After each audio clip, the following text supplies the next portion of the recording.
குடிகார குடும்பத்தில் பெண்ணை கொடுக்கவும் மாட்டோம், எடுக்கவும் மாட்டோம். முடிவெடுங்க. திருமணம் முடிக்கக்கூடிய பெண்கள் கணவன் குடிகாரனா இருந்தா தேவையே கிடையாது. அவன் கொஞ்சமா குடிச்சாலும் சரி, அதிகமாக குடித்தாலும் சரி, அந்த மாதிரி கணவன் எனக்கு தேவையில்லை. குடிகார கணவருடன் நாங்கள் வாழ மாட்டோம் என்று முடிவெடுங்கள். கேட்டு வருகின்ற போது கேள்வியை கேளுங்க.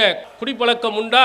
அவ்வப்போது இருந்தாலும் சரி, எப்போதாவது இருந்தாலும் சரி, வேண்டவே வேண்டாம். எல்லாரும் முடிவெடுத்தீர்களா? ஆனால் திருந்துவான். இந்த சமூகம் நம்மை புறக்கணிக்கிறது என்று நினைப்பான். ஆனா இப்ப எப்படி இருக்கு? எல்லாருமே மகனும் தந்தையும் சேர்ந்து குடிக்கிற மாதிரி வந்துருச்சு. படிக்கக்கூடிய மாணவிகளை கூட இது கெடுத்திருக்கிறதே. இந்த மாதிரி பெண் பிள்ளைகளையே குடிக்க போகிறார்கள் என்றால் நிலைமை என்னவாகும்? நீங்கள் யோசித்துக் கொள்ளுங்கள். இதை தடுக்கவில்லையானால் இந்த நோய் இது நம்முடைய குடும்பத்திலையும் வந்து குடிக்காத உங்களையும் குடிக்க வைக்கும்.